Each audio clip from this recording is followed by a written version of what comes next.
And welcome again to Cottage Talk. I am Russ Goldman. This episode is View of the Opposition. It is one of our previews for Fulham's match against Everton. Joining me today is a friend of mine. His name is Taylor Mannix. He actually hosts a wonderful show, sports radio show in Maine called Mannix and Mannix on the Big Jab. He happens to be an Everton supporter, so who better for me to talk to about this match than my friend Taylor? First, before we get going, welcome to the show. Thank you for joining me. Yeah, thank you so much for having me. We've had you a bunch of times on our programming, so it's great to come here on the Cottage Talk, which I know is important to very many Fulham fans. So it's an honor to be here to represent the evil, the other side happening this weekend in Everton. Okay, excellent, my friend. Let's get to it. Let's talk about the business that Everton has done so far in the transfer window and your thoughts, and then we'll talk about the preseason.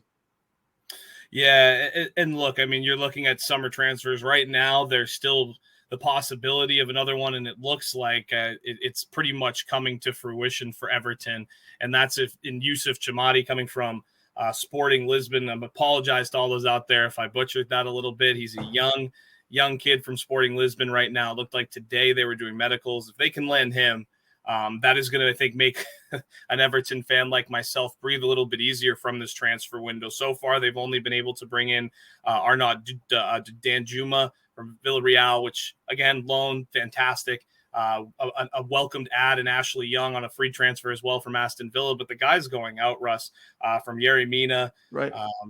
Even Ellis Sims, who to me, I understand he went to Coventry for $8 million, but with the lack of depth at the forward position, it was tough to see him go. And even Mosey Keane heading out. You know, there was a lot of players leaving this team, not enough coming in. So I think for any Everton fan, they'll tell you it was an unsatisfying transfer window yet again, despite Sean Dyche, I think, still being able to improve this team without as many transfers because you do have some injuries coming back. But I don't know how any Everton fan could feel good going into this season after what we saw again with the way they handled their business.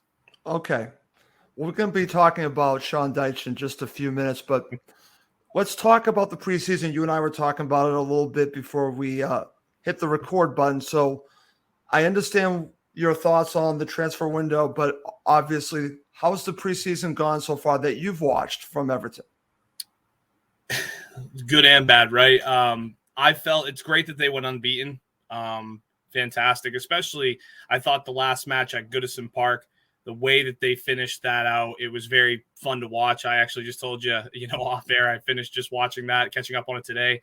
Great job in the preseason. Onana really stood out to me as a guy who can become an impact player, especially after what I saw against Sporting Lisbon. You get that at him against Fulham, I'll tell you what, it's going to be a much closer game than maybe I think it could be.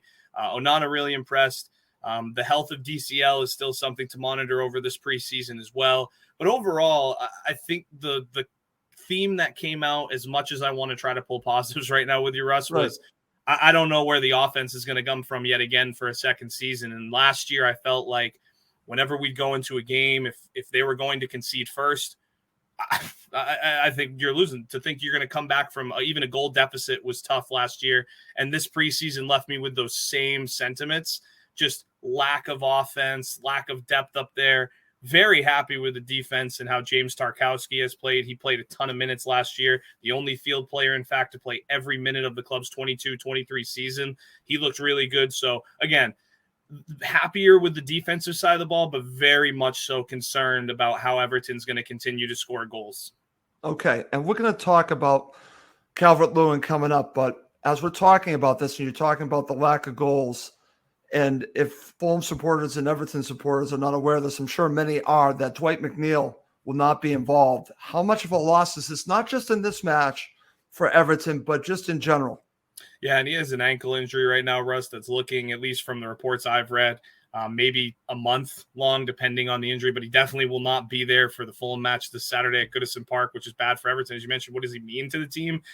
He just brings pace when he carries with the ball. It's been fantastic last year with the team. He led the team in goals scored with 7. And then he was actually even second in assists with 3 behind Alex Iwobi, who finished with 7 last season. And then the next closest with 1 after that. So he was a really important piece, especially I think when you saw down the stretch when Everton started to string together the 2 wins they did that they needed to get into the safe zone, that he was a big part of that. So it's going to be tough without him. And moving forward, even the month ahead, you just wonder what they're going to do. Another injury as well that's coming into this one is Seamus Coleman. He's out with a knee injury too, who's another big piece. But to keep it on Dwight McNeil, I wouldn't have told you if I was doing this 9 months ago or even a year ago. If I was doing this, I would say Dwight McNeil, yeah, right, like big piece to Everton. But the way that things have gone with their pieces of business, I mean, Dwight McNeil is an extremely important part to this team. And without him against Fulham, I expect that to create even more problems with scoring goals if they already might have enough, right? So we'll see how it goes. But I'm with you, Russ, and way to bring him up because he gets forgotten, I think, in the mix of some of the names with Toffees, but not Toffee fans, especially for what he did last year. Okay. So let's now talk about Sean Dyche. And I was actually just interviewed on another podcast called Across the Park, and we were talking about Dyche. And I actually admire what Sean Dyche does, Taylor, but it's very different than some of the other managers you've had. It's a completely different style. I think it was important to bring Dyche in to keep you in the Premier League. The question is, should he still be at Everton guiding you further on? The reason why I mention it, you've had some quality managers. One happens to be Fulham's manager, Marco Silva. And you're talking about going from someone that plays that type of style, and you've had other managers that have played a more free-flowing style to someone like Sean Dyche. You know what you're going to get with Sean Dyche. So give me your thoughts on his style of play. Do you like his style of play? And also your confidence level with him. I will say I do. I enjoy. We got us to survive. I'll say that we survived last year. How I expect him to be this year, I kind of hope that because I'll be honest, no one expects this to be pretty this year. Right. The expectation of this is not going to be pretty, but there is, I think, optimism around a guy like Sean Dyche that he can deliver this season, hopefully drama free. Like I said, even if you're in the relegation race, just don't be in it all year like you were last year. It seemed like from month 1, this was always the destination for them was going to be bottom 4. This year, it kind of feels that way too, but with at least kind of that continuity coming back and understanding of what the expectations are. I mean, Ben Godfrey actually with a full offseason. And one thing I've noticed with Sean Dyche and why I have a ton of confidence, they looked lean and slender against a team like Sporting Lisbon. And one thing Sean Dyche is always known for is keeping his clubs fit. One of the things that I noticed in the preseason, he does this fitness test. Like the first day, apparently they were just, working on their fitness and seeing where everyone's at. And so to know that he's going to have a club in there that's going to have the legs underneath them, at least for me moving forward after some of the managers that we've had the past few years, I'm very happy. I don't want to say it's necessarily a David Moyes type guy yet. I don't want to go there. Okay. But my confidence level is pretty high. Maybe a Joe Royle. But me again, he reminds me a little bit of an Everton, if you will, type manager at the helm at Goodison Park. And I think with him there, at least again, that continuity coming back, the understanding of what's expected. And again, the team looking like they're in shape for the most part, which again, last year I felt like, I saw Alex Iwobi and I'm just like, even Decore, they look really good. They look like they're in shape. So that's where my confidence comes from with him, is he at least has the team prepared where it felt like under Rafa, don't even get me started with that one, right? I understand, my friend. And just mentioning David Moyes, and I remember when he was the Everton manager, I thought he was an excellent Everton manager. I just want to say that. Not the biggest fan of his since then, even at West Ham. I'm not a fan of his. But at Everton, he created an identity. I guess you could say Sean Dyche does too. But I thought that he was right. To a degree. But I just wish you played a more free-flowing style of play. But I understand why you have someone like Sean Dyche. He is there, I believe, to keep you in the Premier League. And I think that's fine. That's fine for right now. But at some point, I want you to move forward and not in neutral. Like I said, I think this season it's about staying in. Then at some point, you got to look to build. I don't know if Sean Dyche is your man to build. But for right now, I think you're right, Taylor. Yeah. I think this might be the right person to keep you in the Premier League. So, and I couldn't agree more with you, yeah. Russ. Just real quickly to interject on that, because there was one guy that I left out as well in the transfer window that I just wanted to mention, the 17-year-old Samuel Smith, who was transferred to Chelsea. He's not been he hadn't been capped for Everton, but to your point about this Sean Dyche and being the now, that move selling Samuel Smith, who by the way has U21 caps with England, was a now move, and I think that demonstrated more the direction of just where the head honchos want to go, which is staying up. So to your point, I'm with you.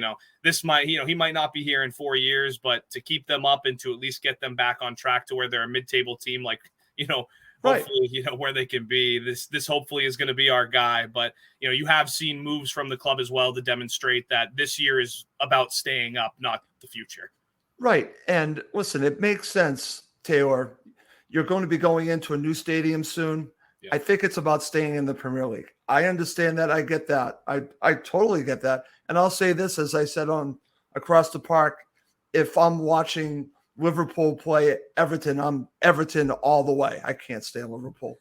That's just one of the clubs I can't stand. So I've never had anything bad about Everton, except that Fulham have done terrible at Goodison Park, except for last season and maybe a few others. But it's a difficult place for Fulham to play, and that's an advantage to you, my friend. All right, let's move on. Let's talk about someone that you and I were talking about off air, and I was mentioning on the last podcast I was a guest on. We were talking about Dominic Calvert-Lewin. So I'm just going to ask you the question: does the season for Everton hinge upon the play of Dominic Calvert-Lewin? Is he that important? It depends on how this U.S.He deal goes. It depends if they continue to decide that they need to do business by adding some center forwards and strikers. But as of right now, I think you can make the case that Everton's survival could depend on Dominic Calvert-Lewin's, especially fitness. He has the potential to be a serious outlet in what Sean Dyche is trying to do with the Toffees, especially in counterattacking. You look at the initial signs that were promising for him as a target man when he started Everton's win over Arsenal on Dyche's debut. Obviously, a couple injuries, some then because further injury woes meant he not only wouldn't play a bigger role, obviously down the stretch, but just wouldn't be there. So to see him as a towering focal point in the Dyche offense, I can. And I just hope he's going to be there. But I'm at the point now where I feel like I can't rely on Dominic Calvert-Lewin. I love DCL. You and I kind of spoke on it. I mean, at one point before the injury, this guy was, pushing the England team and pushing Harry Kane. I mean, I don't want to say he was pushing Harry Kane. I think we all knew Harry Kane's spot was safe. But the fact of the matter was he was scoring goals and he was forcing his name into the conversation. Okay, excellent stuff. All right, before we get into previewing the match, I want to get your thoughts on Fulham heading into this match. Now, I'll just share this with you. I'm actually, believe it or not, even with all the chaos going on with Fulham, with Mitro, with Marco Silva, with Willian, there's been so much chaos because of all of these Saudi clubs coming after our players and our manager. I'm actually feeling pretty good about Fulham, but I want to get your thoughts on it. I've actually used a phrase called embrace the chaos. I'm embracing it. I'm a Patriots fan. Embrace the chaos. Ignore the noise, if you know where I'm going on that. What are your thoughts on Fulham? I'll tell you what. I mean, as we talked about a little bit earlier, I was surprised to see Mitro in the lineup on that last the last preseason game and getting out there and get some touches. But you weren't the only one. Right. I like Fulham. I love Craven Cottage. It's such a great place. I had a friend of mine actually recently last year who comes on the show, Pat Willett. I'll give him a shout out. He went over and had the opportunity to see a game at the Cottage and spoke so highly of it. So I've always been a little bit of a Fulham guy. I think it's also the U.S.A connection that keeps me interested in them. So I think you look and correct me if I'm wrong. I mean, for me looking at it, I think with Fulham, you guys are staying up. I'm not afraid to say that about your squad. And I mean, I understand the turmoil with Mitrovic, with Willian, but I mean, to see him on the pitch, at least the last preseason game tells you that probably some positives coming from that. And I think Fulham will be able to work out either way, even if they have to sell him away to make some money on that and be able to flip it. I feel like your club's always been able to do good business. Maybe I'm speaking as someone on the outside looking into, and again, as an Everton fan, everything might look good from the outside, but I'm excited to see what Fulham's going to be. I expect, at least mid-table, and I'm excited to watch you guys play again. Y'all still have Tim Ream, correct? We do. There you go. Yeah. So We absolutely do, my friend. But he's going to be pushed by a signing, which I'll mention when we talk about key players. So I'll be mentioning that love the in just a tease. few minutes, my friend. All right. Coming up next, Taylor and I are going to break down this match, and we'll end with our predictions. Okay, Taylor, let's get to it. Let's talk about Everton and your key players for this match. I'm glad that you talked about, I think you mentioned a couple of players in central midfield. I know a player that did not play the last time we played that I know Fulham were very much interested in. I think will be a key player in this match was Decore. So your thoughts on key players from an Everton perspective in this match? Yeah, Decore is huge, and there's been rumors that he was supposed to play more back this season. But after what I saw against Sporting Lisbon, I'm a little shocked because I was expecting not to see him be as aggressive, and maybe he was picking his spots, right? You know, it's a Portuguese side, maybe there was something there, but I'm with you. I think Decore even last year was a huge piece to Everton's success, and I'm looking forward to seeing what he's going to bring this year, whether it's in more of a defensive role or also as what we saw a little bit against Sporting Lisbon where he was more aggressive. I'm happy with either one, and I expect him to be a big one. For me going into this match, though, I'll be honest with you, Russ, I look at Tarkowski. James Tarkowski is a guy who I think is having, especially with the departure of Yerry Mina, is expecting now to kind of become at least some toughness on the back line. There's already been the consistency, but I think Everton fans, including myself, are looking for him to take that next step, become that next level defender for this club. Obviously, right now, there's no Coleman, Keane and company. Right now, you know, with how the structure setting up coming into this weekend, I don't expect either of those guys to be playing. So I'm looking forward to seeing James Tarkowski out there again and another year under his belt. Decore, but again, after seeing what I saw again in the last preseason game, Onana, I can't believe how he can move and he can just create just chaos down that sideline, just in the midfield. So Decore, as you mentioned, I think you're right on it, Russ, him, Onana, and then especially Tarkowski defensively. And look, if we get Calvert-Lewin, we'll see what he can do.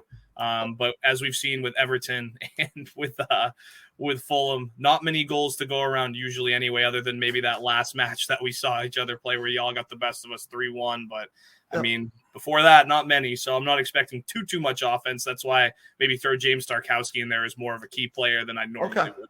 Okay, I'm glad that you mentioned Onana. It's funny because now on 2 podcasts I've heard his name, the Blue Room, and of course we're talking about him on Across the Park. He was impressive. 2 podcasts I've heard his name mentioned a great deal. So that's a good shout. I do want to mention that, and again, I've been reading a little bit that Tarkowski is dealing with something. I don't know if that's going to force him out. I just want to mention I've heard some stuff that he might be dealing with a little bit of an injury. So just to keep in mind. And because and actually that came at the end of that game against Sporting. He limped off the field. It definitely wasn't something. And again, potential late blow there to Everton. It looked like, again, final whistle there, he was limping off. So I'm with you there. We'll see his availability. I know that from what I've read, there's the expectation he plays, but this early in the season, right? I mean, if he's not going to be 100% with the importance I just mentioned he has to that club, I'd be shocked if they threw him out there if he's not even 100%. If he's 80, I say take the risk, right? Sit him down, and you got bigger fish to fry as this season goes on. Okay, excellent. All right. Just me briefly, key players for Fulham. I'm looking at a player that I believe can and will make an impact, as always, will be someone like Willian. I think Willian will play huge for Fulham. A player that I think is going to start, but I'm not 100% sure, is Calvin Bassey. Will Calvin Bassey start in front of Tim Ream? Tim Ream's coming back from an injury, and Calvin Bassey really impressed in the Fulham's last preseason match against Hoffenheim. The big question for Fulham will be, will João Palhinha be back? Fulham are a different team, my friend, with João Palhinha in there. He's coming off of an injury, and we'll see if he's ready. He has not played in the preseason since I saw him get injured in Philadelphia. So we'll see if he plays. If not, I think you'll see Sasa Lukic. But I always look at Willian because Willian, I think, is one of the classiest players I've seen. So I always look at Willian. All right, my friend, let's now talk about how does Everton win this match? How do they beat Fulham at Goodison Park? They cannot concede a goal. Right. Easier said than done. I do love having Pickford back there. I think that brings a little bit of calm to where you feel you can pull a 0-0 draw if possible, even a 1-1 draw in this if it ends up that. But the way they win this match is going to be from defending and being able to hit on the counters with Onana and finding DCL in the middle. Find a way to, as I mentioned, he's a guy who is just, again, with his aggressive style, the way he towers over people in the 6-yard box, you have to find a way to deliver the ball to your goal scorer. Simple as that. They need to find a way to get that. So far through the preseason, as I mentioned, that's been a major red flag for me, is them being able to score goals. It feels like we're heading into kind of what we did last year, where they were a minus 23 goal differential, only finding a way to score 34 while conceding 57. They're going to have to find a way to score goals, Russ, if they want to win. And I don't know where that comes from. Like I said, counterattacks, finding DCL, however they're going to have to get it done. But it starts from the back. Everton need to play clean. They can't mess around, as you said, with guys like Willian who have killed Everton in the past. You cannot let those guys get to space and create. And if I look correctly, I believe I have it right here in my notes, which actually kind of made me sick to realize after last year. Everton at the end of last season, they conceded, I think it was about 40% of those goals that were scored towards the end of the season on turnovers in their own end. So they can't afford to give Fulham any second gasp opportunities with bad clearances. These guys in the back have to play a clean game. And on those clean games, they need to find counterattacks that hit and get the ball to guys who can score the goal. But I'll be honest, I have a tough time seeing, as much as I'm excited for this game, I have a tough time seeing my Everton team find a way to win this match. Okay. I'm going to go now and share my thoughts on how Fulham win this match. And it's interesting because you're talking about basically breaking quickly on the counter. I'm going to say that Fulham need to break quickly, because if you go back to the time that we last played, you saw Harry Wilson having an opportunity to score, Dan James scoring very quickly. They broke very quickly. I think that is a key for Fulham. You got Willian, you got a lot of pace here. You got Willian on one side, you got Harry Wilson on the other, you've got aggressive fullbacks and Anthony Robinson on the left and Kenny Tete on the right. I think it's going to be the wings for Fulham down the flanks. That to me is going to be the key, and getting the ball in the middle. Will it be Mitrovic? Will it be Jimenez? I don't know, but I think that's going to be the key. It's going to be key will be, I believe, the wingers for Fulham and how aggressive will they be? And I think they're going to be aggressive. So for me, it's getting them the ball as much as possible. Okay. And honestly, Russ, you should be aggressive. I mean, again, like I said, when you're playing a team like Everton that really doesn't have much to offer up top, get on them early. You score that early goal. We saw it so many times last year as Toffee fans that was a dagger in the heart, and Everton just don't have enough to get back. So I love that. I mean, the more aggressive Fulham are, I think the harder it's going to be for Everton to alleviate the pressure. Okay, excellent. All right. Going to put you on the hot seat here. Starting 11. What would be your starting 11?